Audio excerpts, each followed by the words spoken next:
morning, everybody, and welcome to today's session. I'm Becky Webber. I'm one of the operations directors for Tate's Recruitment, and today's session is about being back, better, brilliant, and turning parental leave into a business win. So we're really pleased that you could all join us, and I'm sure you will find this whole day or whole session really, really beneficial. So at Tate, just to give you a bit of an introduction, we are more than just a recruitment agency. We're invested in the whole employee life cycle. And for us, every great hire is a success when they grow and develop and stay. And as we all know, parental leave is a pivotal moment in that time period. And when it's handled well, it brings loyalty and confidence.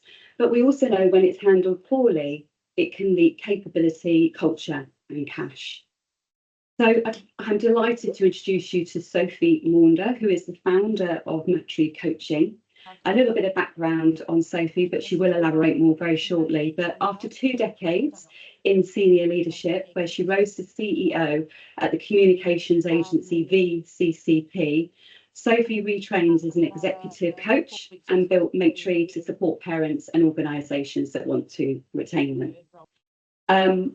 She's also a personal connection of our CEO, Rebecca Watson, and they both attended the London Business School back in 2018, and that's how we got to know Sophie. And David Clubb, so David, if you want to give us a wave again, David is our MD. So we met with Sophie and we were so enthralled by her passion and her knowledge and just how she comes across, and I'm sure you're going to feel the same, that we felt that it was too important to not share with you, and that's why we created this session today. We were blown away by her passion. Just a bit of housekeeping. We're going to keep this really light and interactive and also conversational as well. I'm going to interview Sophie, so there's no PowerPoint deck, you'll be pleased to know, or hopefully you'll be pleased to know, no death by PowerPoint. It's going to be a very light conversation. We'd love to weave in any of your questions that you might have as they come up or pop up during the session, but we're also going to leave time for a Q&A at the end. If you do have any questions, if you can pop them into the chat.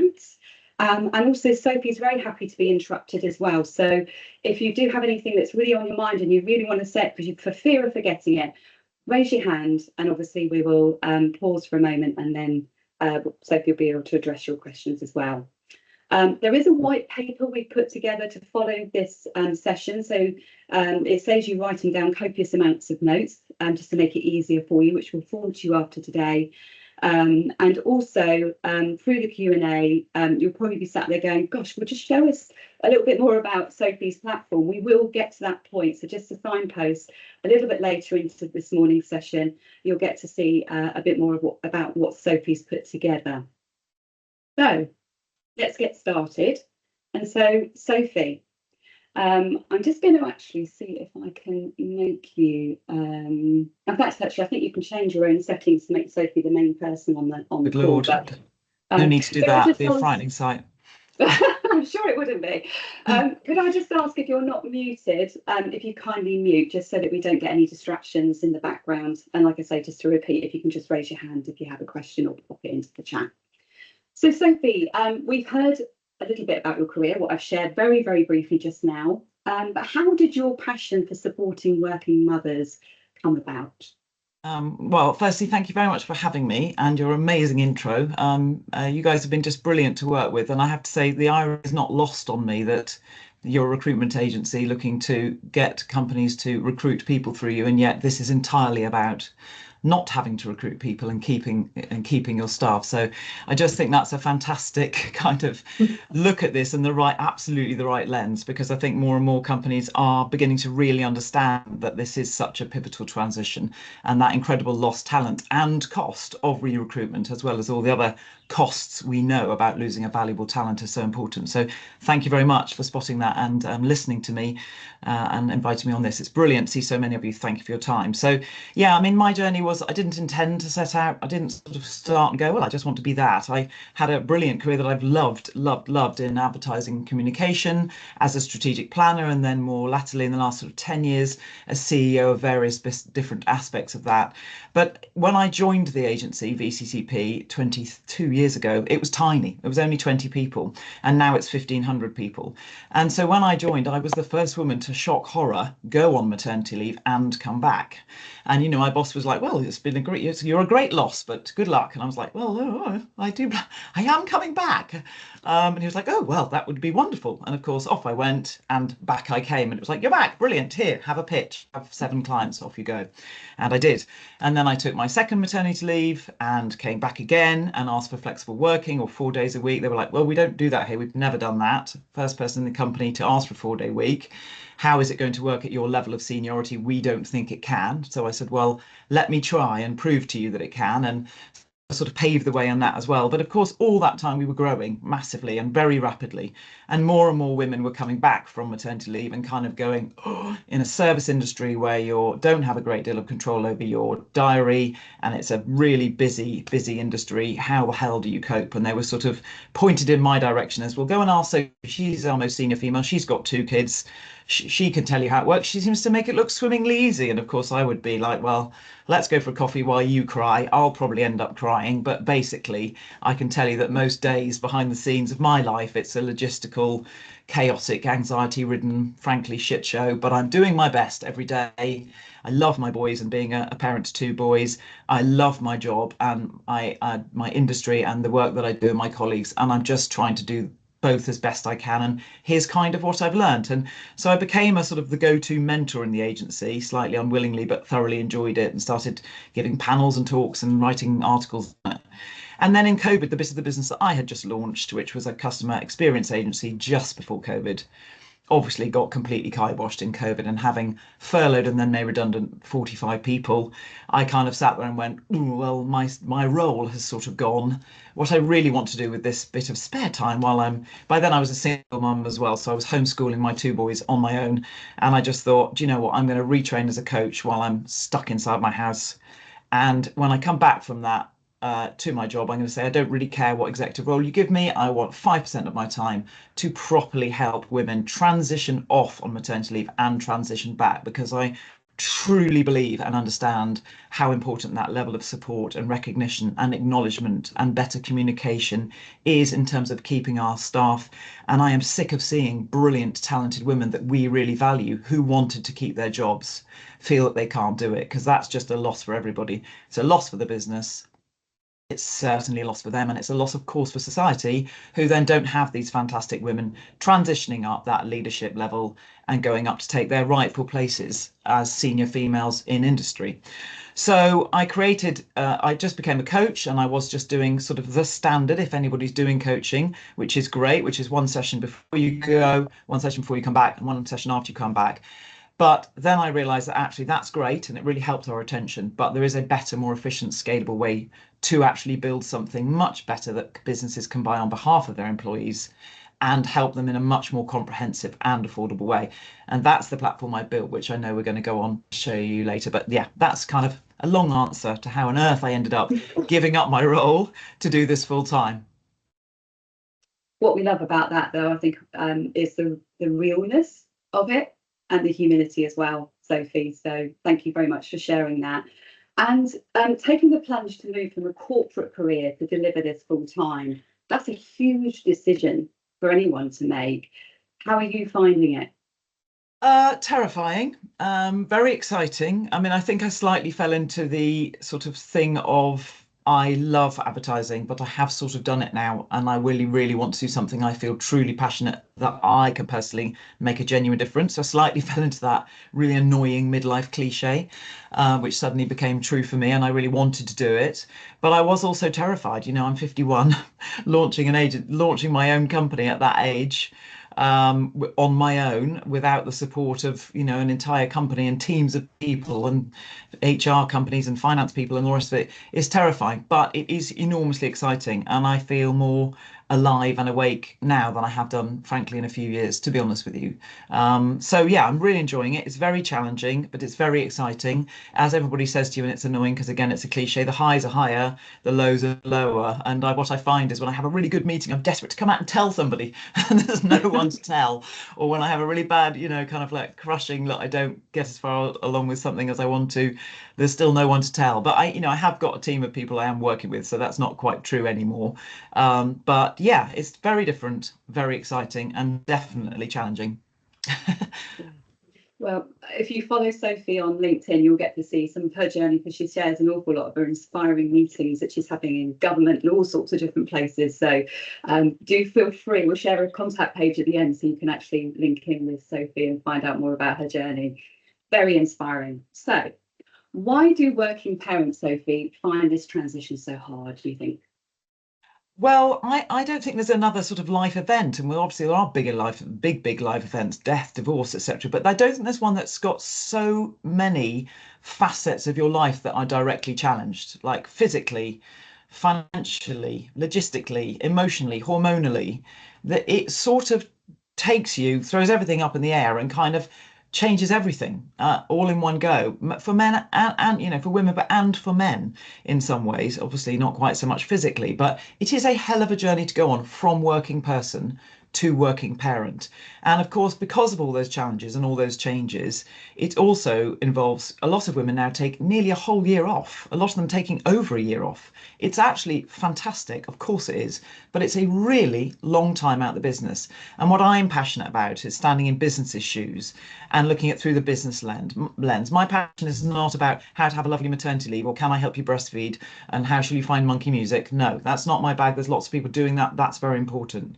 My lens is through how do businesses retain brilliant talent and support them to make that transition happily and effectively as they possibly can, because it is really, really challenging. And of course, with all that time off, it's not like you've taken a 2-week holiday, but on the other hand, it's not like you've started a brand new job. You might come back to precisely the same team. You might come back to an entirely new boss, structure, set of processes. AI might have changed everything by the time you come back, but also you are probably very changed. Even if it's a second child, it is very challenging in different ways, and you are changed. So it's a weird thing that you come back kind of going, well, nothing's really changed, but of course, everything has changed. And that's why I think we see this enormous confidence slump in women.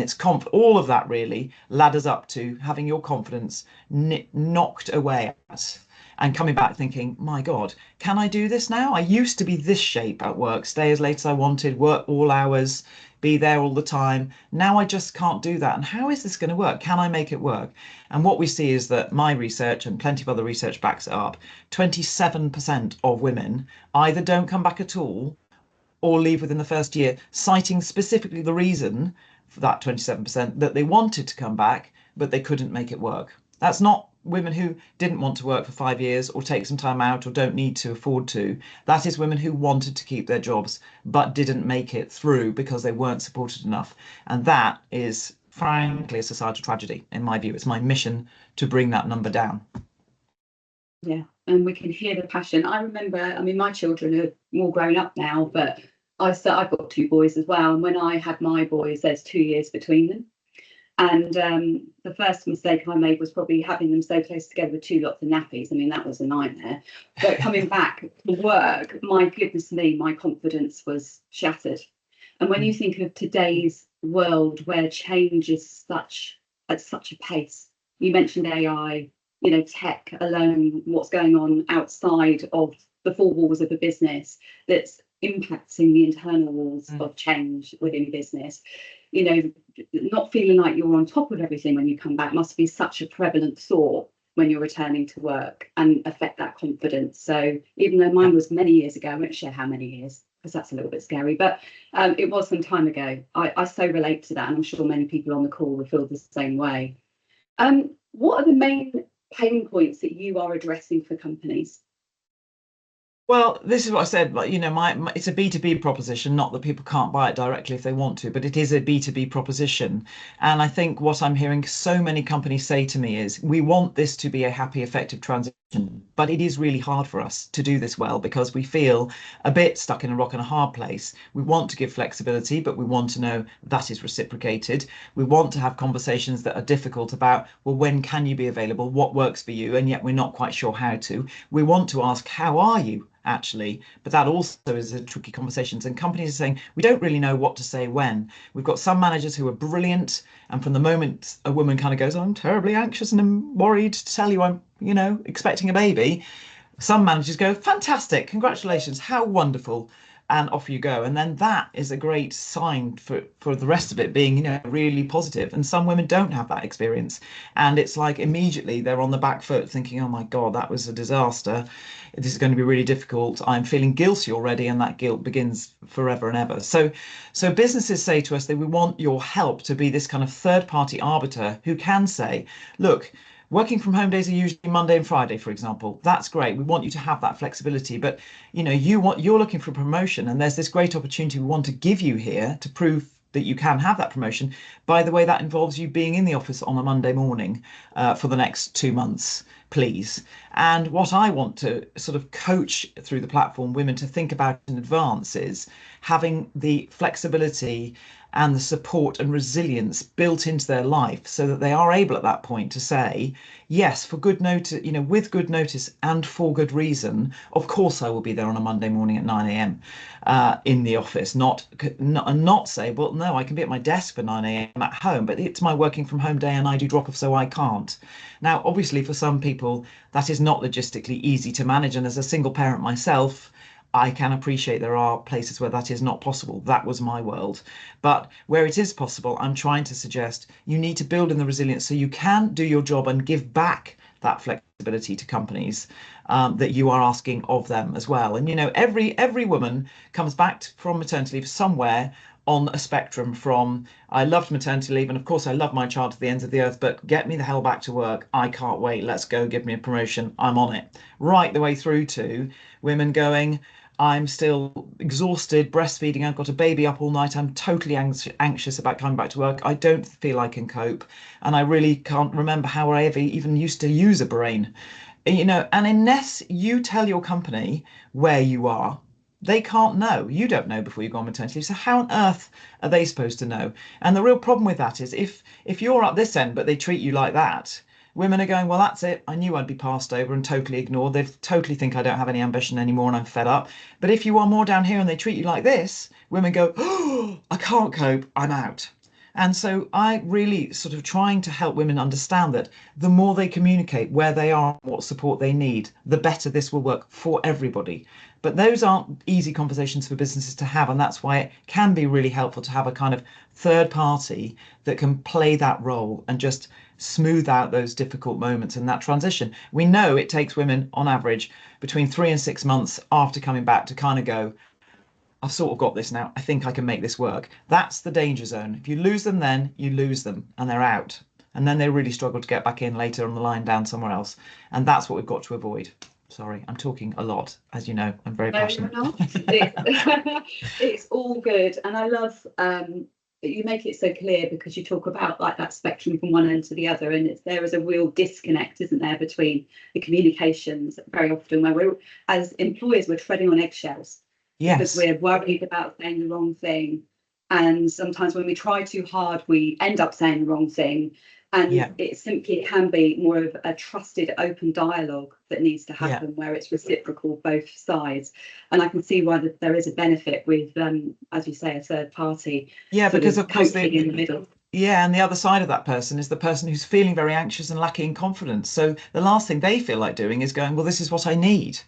And unless you point out to them, we all think it's our boss's job to manage our careers, right? Because it is on paper. The truth is, as you get older through your career, you realise it's nobody else's job but your own to manage your career, actually. And when you point this out to them, they go, oh, yeah, right. So if I do need that support or that flexibility or that I want to signal I do want that job or I don't want that job, I need to speak up.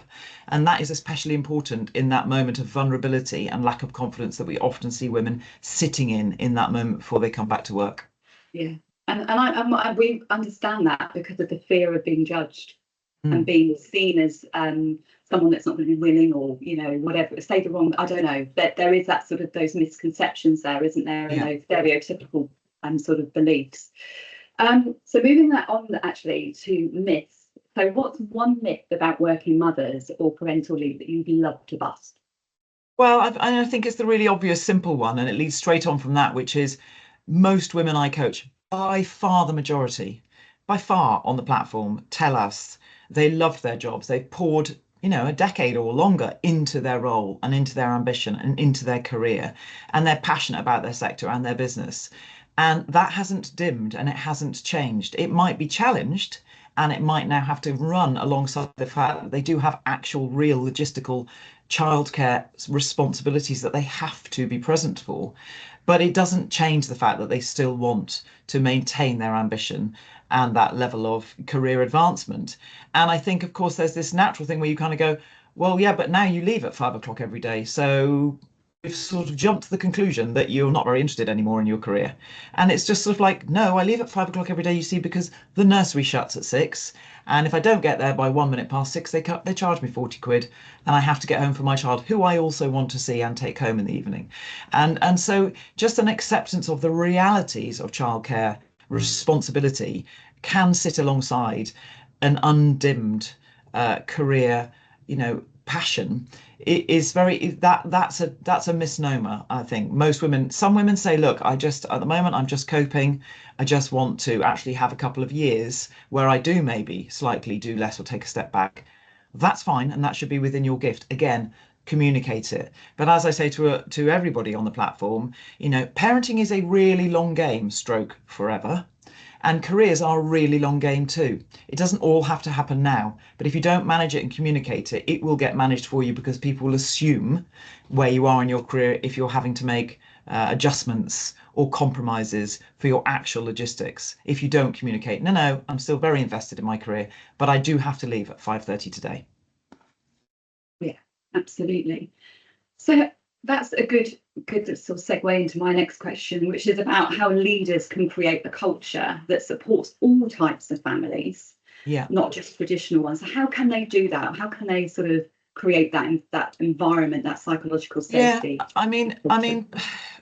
My passion here is that it's really not that hard to make a really very genuine difference, because it's all about signaling, communication, acknowledgement, and role modeling. Having somebody very senior in the business who goes, sorry guys, not in tomorrow, I've got sports day, I can't wait to see my 4-year-old run the egg and spoon race, I'm out, see you later, does so much hard work for everybody else in the business. Or to have a man, at the end of a meeting say, or during the day, my child's sick, I'm going home to look after it. Not, my child's sick, I'm going home to look after it because unfortunately my partner, if I've got one, can't today. So unfortunately it's my job to do it today. Sorry.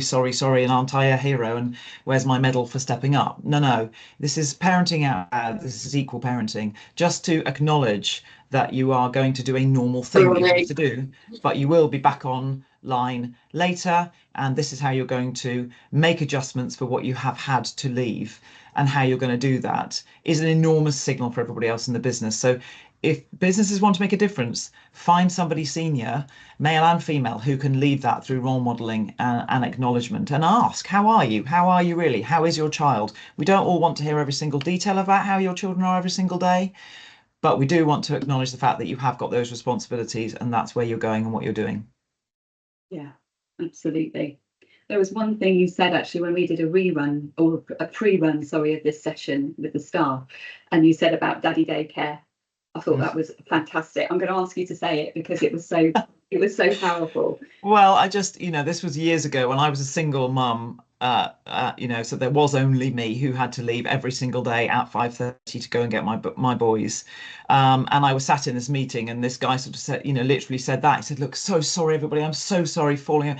Just this once, I have to go. I know it's 5 o'clock or 5:30, but, my partner's going out tonight, so she can't do the childcare. So I'm on babysitting childcare duty. That's what I'm going to do tonight. And I just was a bit like, so I said to him after the meeting, not in front of everybody, because obviously that would have been, as the most senior person there, it wouldn't have been appropriate. But I did pull him to one side and say, look, is this a paid role you're going to? I'm sorry, I'm a bit confused by the childcare thing. Are you babysitting somebody's children tonight? No, no, I know I'm babysitting my own children. I was like, well, I don't think that's babysitting. I think that's being a father. And it would be really helpful if you acknowledge that it was just a normal thing to go and do, because as a single mum, I sit there and I hear you apologize profusely for having to leave once on time when I have to do that every single day. And nobody gives me a medal and a round of applause. In fact, I get a bit of a harumph and a sigh. And please, please don't use that language. Just say tonight I'm going home to look after my kids. Don't say I'm childcare and I'm babysitting. You are not daddy daycare. You are a parent. And really, that's enormously important signalling, not only to the other men, but most importantly to all the other women around you who are going home every day to try and look after their kids. So language and tone, these things really, really matter, because they send those signals very powerfully to other people who are watching, who aren't even parents yet, but they're watching and they're thinking, is this a place where I can be a dad? Is this a place where it's going to be all right that I can leave? And if they don't see that happening above them, they might very well leave and go and find somewhere where they believe it is possible. So true. So true. Thank you for sharing that. A little bit of extra. So why does the motherhood penalty cause such a great divide in the gender pay gap, do you think? Well, this is my very, very pet theory. I call it the great maternity leave trap. And this is, what I've seen 1,000 times, and most certainly I fell into it, which is, brilliant, effective, efficient, incredibly in control, senior professional women go from project work to project baby. And they do it with all the best will in the world, because of course they're brilliant at their jobs, and now they're going to go and be a mum or a second time mum, and of course they want to be brilliant at that too, and they are brilliant at it. But it's a hell of a learning curve, that. If for those of you who are parents here, you'll know what you don't know before you have a baby, and blimey, what you do know a few months later in terms of what you've learned. And by the way, everything's changed. So you keep learning and keep learning and keep changing. And these women go on maternity leave and learn everything and do everything. And the natural and obvious, you can see how it happens, thing to say is to their partner, who may well have only been allowed to take 2 weeks statutory paternity leave, which is a tiny amount. And as we both all know, babies just sleep for the first 2 weeks, so it looks swimmingly easy. And then suddenly they go back to work, and you have two partners who are suddenly on a very unequal footing. And if you're in a standard relationship, it might be that you go, well, you are working, so you go and do work. That's your job. I'm on maternity leave or parental leave. I'm doing this job. That's my job. We divide and conquer. And that all makes complete sense until, of course, the point at which you go, right, back to work for me next week. So 50-50 from here on in, because that's obviously what it should be. I'm looking for equality. We're all looking for equality. And of course, actually, we've set ourselves up for this massive trap, because no one is set up for success in that, because the main caregiver is not set up for success, because they've done everything, they know how to wash bottles and sterilize them in their sleep, and whether the cry means you're tired or wet or need changing, or which the favorite bowl is, or what time monkey music is, or what the details are for the nursery. They know how to do it because they've been doing it, very tired, for an entire maternity leave. And the partners probably have been doing their fair share at weekends, but haven't really stepped up to really, really know how to do it and what's involved in doing it. So they haven't changed their lives. They haven't got the skills and confidence actually to do it. And more importantly, they haven't changed their day-to-day during the week life to accommodate that and absorb that into their working life. And of course, we've got this third person who we haven't met yet, who is waking up at 4 o'clock in the morning and going, no, mummy settles me at 4 o'clock in the morning. Who the hell's this? No, not daddy, it's mummy I want. And therefore, we think we're going to go back with a shared equal parenting from the moment you go back to work. But what in fact happens is we see mothers going back with all the mental load, all the mother's guilt, and sort of sailing back into work very much not on an equal footing, not actually through anybody's fault other than the way that leave was taken. And that's another reason I'm so passionate about we look at that leave and understand how we as a society can do better than that. And there is a government parental review going on at the moment to look at that, which, as Becky said, I've been involved in a bit at the House of Commons. So yeah, that's why you end up going back, because you think you're going to go back, but actually you've done it all, you've taken control, and women just end up going, I tell you what, I'll just do it because it's quicker and easier and better, frankly, and I've been doing it for 9 months, I can do it in my sleep. And of course, then it's back on your list forevermore, and they go back with 2 jobs, and people who haven't taken all that leave go back with one job. Now, I know I'm being wildly stereotypical. I'm sure there's some people on this call who are being very wound up by me saying that because they have incredible partners or are incredible partners who absolutely do their fair share. And I applaud you.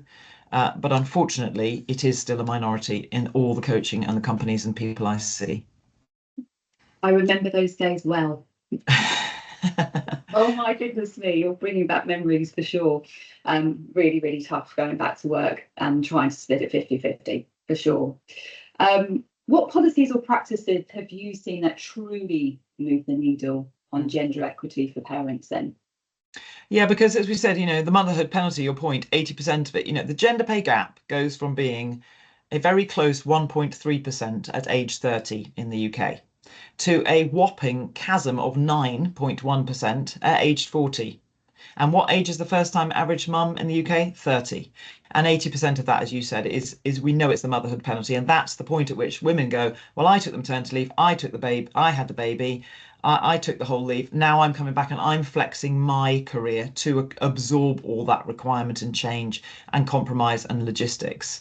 And that is where we start to see this massive adjustment happen, where they go, well, I'll tell you what, I'll only do 4 days a week and I'll leave early and, arrive late more often than not and leave early and take the sick days and kind of take the compromises. And that's suddenly where these career paths take different journeys. What I have seen just starting, and I bang on about it every time I possibly get the chance, is how we can make a massive change to that without it being an enormous cost for companies or an enormous adjustment for parents, which is, yes, great, take maternity, paternity leave or partner leave, no matter what your shape of your family is, take that secondary caregiver leave, a bit of time at the beginning for bonding and support and help postpartum healing and all those really important things. But critically, find a way, whether it's through holiday or asking your company, if you can take a second tranche of secondary caregiver leave at the point of return of your partner. Because what that does is three really important things that otherwise don't happen. One, it gives that partner the support they need just to concentrate on, oh my God, I need to work out how to get up, get dressed, get out the door, get to work and use my brain again and engage with that without all the anxiety and worry of their baby being left in the hands of somebody who doesn't know them, or starting a new nursery without anybody there to pick them up and look after them, or invariably get sick on day 2 of the nursery and have to leave their job in that first week, which is enormously anxiety inducing for those returning mothers. Secondly, of course, it massively upskills that secondary caregiver to go, okay, a year on or whatever, I now see what's genuinely involved in having to look after a baby all day, every day, and I am in charge and I will learn how to do it. And now I am upskilled such that there is half a chance we might genuinely go back 50-50.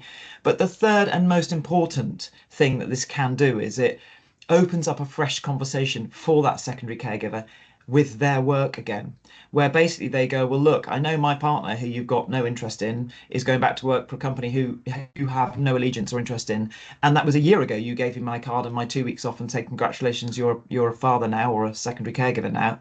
But really, they're going back to work now, so they're not at home doing this full-time role. So now I need to adjust my lifestyle. I know it's a whole year on or whatever, but I'm after this second tranche of leave, I'm coming back.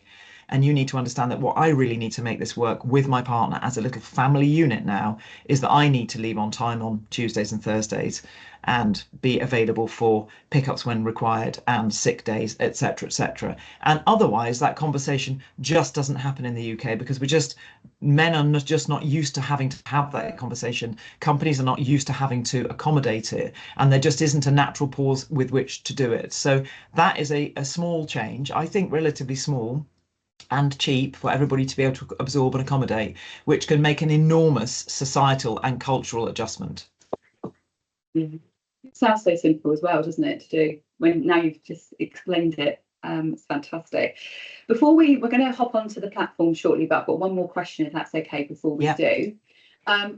Just so that you've shared so much wisdom already, and there's already things that I'm sure people can take away from what you've shared. But what's one more simple thing people on this call can implement immediately that they can take away from today? Gosh, well, I think that, the role modeling we've talked about and just owning it is really important. This secondary paternity leave is really, really important. But I also think that, if you're looking for something cheap and free and easy. It's about acknowledging there are parents amongst you, and this is really hard, and there's lots of you, and there's lots going on to make that happen and come to work. 83% of our workforce will be working parents at some point. 83%, the vast majority. And just kind of having a something like this, having a webinar like this for your staff, or having a panel just with your staff on it, or even sending an email or saying it's summer holidays. That's hard for parents. We'd like to offer parents an extra couple of weeks work from home leave.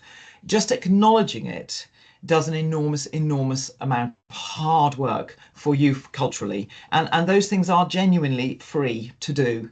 They're just about openness and conversation, and recognizing the fact that there are parents amongst you, and there are certain times of the year or when they're ill that it is really hard, and saying, I'm really sorry your child has been ill for a couple of days. How are they now? You've obviously had to work from home. That must have been hard. Rather than slightly going, child's ill again, they're working from home again, harumph. It's those things. It's simple kindness and signaling. Sounds easy, not always. No, but I think the one thing I would share very quickly is the fact that we're very fortunate at Tate culturally that we have that sort of support. But since Sophie ran the session for our staff before we came out to everybody that's attending the call today, I got so many phone calls from staff members who were just so pleased to have that conversation so openly. So I absolutely would celebrate what you just said in terms of making it visible, making it something that's talked about intentionally, rather than it just being sort of a conversation that here and there. It made a huge difference to people. So yeah, I celebrate that for sure. So Sophie, without further ado, how about you sharing your platform for us, please? That would be brilliant. Thank you very much. Can everybody see this now? Hopefully you can see it. Hopefully it's big enough on your screen, not just a little corner. So the reason I built this platform to be slightly different from the sort of classic 3 coaching sessions, which are enormously valuable, by the way, and at BCCP, where I started doing, we saw our retention rate of our returning mothers go from 77% to 100%, which was just amazing. As I told Becky, though, then one girl decided to move to Devon, and I said, you can't leave, you're ruining my stats. I was furious with her, but otherwise we got it right up, and it was really powerful. So that is a great thing to do. But what just those coaching sessions cannot do, which is what women were giving me feedback the whole time, was they can't do 2 really critical things. They can't fill that now really big gap between the first session before you go on mat leave and the second session before you come back. That's generally at least 9 months, if not 10 or 11 months long now. And in that gap, that's where we see this enormous confidence slump, where there's no communication generally from the business or from you to work, or thinking about the lens of work and how will I accommodate it. And there was just nothing to fill that gap. And what women were saying to me was, I don't want to do anything in the first few months. Of course, I just want time at home, getting to know my baby and coping. I'm not thinking about work. I don't want to think about work. Great, I get that entirely. But at some point your mind turns to it, and that's when the niggles and the confidence come in. And the second thing they were saying is, where are the other women who are doing this too? Where are the other working parents who are doing this too and struggling? I want to know how they're doing it. Because yes, there's NCT, that's great for my local community, but what I want is other working parents, preferably other working parents in my business, who can tell me, how does this work and how do I get that going? So they wanted a community. So I thought to myself, look, there's got to be a better, scalable, more affordable way to do it. And this platform has 4 aspects to it. It has coaching, which it has content, which I'm going to show you in a second, which is literally all the kind of topics that I was covering again and again and again through those pivotal moments, but in content form, ready for you to watch and be coached on in your own time. It has community, which we'll talk about, I'll show you in a second, which is an ability to talk to all other women going through at the same time. It has these webinars, which is before you leave, instead of having a one-to-one, although I do one-to-one coaching as well, the idea is it's your cohort. So it's person from company A, B, C, and D. They're all going on maternity leave in January 2026. So they join the pre-maternity leave group webinar, where we all join, we all talk about it, we all talk about the content, the subject matter, and then have a discussion at the end. So that's the webinars, which are those 3 pivotal moments, but they're run as group webinars, so they get to know each other. And then there's the content here, which I'd love to just show you briefly. I won't show you my welcome video, but here's the modules: preparing to leave, Specialist subjects, things like postnatal depression, which 15% of women suffer from, sleep routines, why that's so important to getting you back to work, being a single parent, my unfortunate specialist subject, separation anxiety, etc. And there's more things being added all the time. And then there's preparing to return to work, things to think about post return to work. So for example, you go into preparing to return to work, there's something on, why do you work? And I'll just play you a couple of minutes of something like this, which is, you can see each video is between sort of 8 and 12 minutes long. They're very clearly structured to go, we're talking about this. Why? Because it's really important to getting you back to work with confidence because of these reasons. Right, so what can you be doing? What can you be thinking about? And then it's quite clear coaching, and there's a PDF and a sort of summary. So just to show you a little bit of this. This may sound like a silly question and obvious in its answer at first glance, but in fact, I think taking a bit more time to think about and understand both the internal and external forces that are the motivations as to why you work can be enormously important in maintaining your confidence, guilt and motivation as you navigate this sometimes tricky transitional period back to work. Of course, unless your role is voluntary, the most obvious reason for most of us to work at first glance is for the financial compensation it gives us to enable all other aspects of our life to keep on turning. Very, very important. Maybe you're the main breadwinner, maybe you're the sole breadwinner, or maybe you contribute to a lesser but important part of your family's financial security. But the money your job brings in is likely to be hugely important to you and your family. However, whilst for some it's not a financial necessity to go back to work, I would hope that for everyone we can find some reason or reasons that are true and important to us individually as to why else we work. And in fact, you may find your financial compensation may be directly challenged as a result of returning to work if you're having to pay for expensive childcare. I recently coached someone for whom the maths of her childcare against her earnings actually meant it literally wasn't worth it, her coming back to work. So she had to dig deep for other reasons, play the long game and work out why it was worth it for her to return. So I think knowing these can be very helpful when you might hit those 2 hard days when it all seems like you weren't at home enough, or you weren't at work enough, or you just have a bad day either at work or at home and you think it's just not worth it. And as we know from the data, so many women do. They then quit their roles or take a lesser role, and some regret doing this a few years later when they feel more able to manage, etc. So I won't go on and show you that, but you can see that that's the sort of structure, and you go through this. And in post return to work, it's things like knowing and setting boundaries, the mental load, very, very important. That's an hour and a half a day most women spend on the mental load. Imagine what you could do with that gifted back to you. Managing less supportive colleagues if you're unlucky enough to have them, finding balance, thinking through what is working, what's not working, how can you change it, being a role model and supportive to other people around you, which is also one of my passions. And so that's the content. And then in community, this is where you can go in and you can talk, you can have general chat, you can do it on an app, set your profile, general chat, and then you can go into, I'm preparing to leave, can you help me with this? What are you thinking about that? Or preparing to return, or post return to work. So for example, people here talking about, Chloe's just posted saying, hope everyone's doing well, we're in sleep regression, and people are replying to her, teething, etc., etc. Harriet's struggling getting her child to nursery, and people are replying on that. So it's those kind of conversations that people are starting to have. So there's the community, so it's those 4 aspects. It's coaching, community, the webinars, and the 4th and final aspect, which I'm really excited about, is we have guest expert speakers, and that's to kind of fill that gap. So we've got expert speakers on, we had one literally on Monday this week, who was fantastic, all about nutrition, right the way through pregnancy, postpartum healing, breastfeeding, and obviously recover and tiredness going back to work. How to not be so absolutely physically exhausted. We've got one in January who is a sleep specialist from Millpond. She's the CEO, she started Millpond. She's coming to talk about baby sleep and routines and how to get help there so you can get back to work not exhausted. In February, we've got a woman coming to talk about post-maternal mental health. She's probably a world specialist, I think, in postnatal depression, etc., and health for men as well. And in March, we've got somebody who's coming to talk about the imposter syndrome and confidence and why it takes such a knock and what we can do about it through the lens. So we've got those expert speakers that you can dip in and out of as a whole community whenever it suits you throughout the year. The idea being that you're constantly feeling sort of engaged and supported to get back to work. So I'll stop sharing that now if that's hopefully enough of the platform. But that was the idea really, to create a customer journey, that being my kind of background and experience, which means from the moment you say to work, I'm expecting a baby into my life, no matter through adoption or surrogacy or same-sex marriages, right the way through to I am now back at work, I think I've got this, I'm feeling confident and competent and happy in my role. You are being held the whole way through that and feel like you're being supported by your work to do it.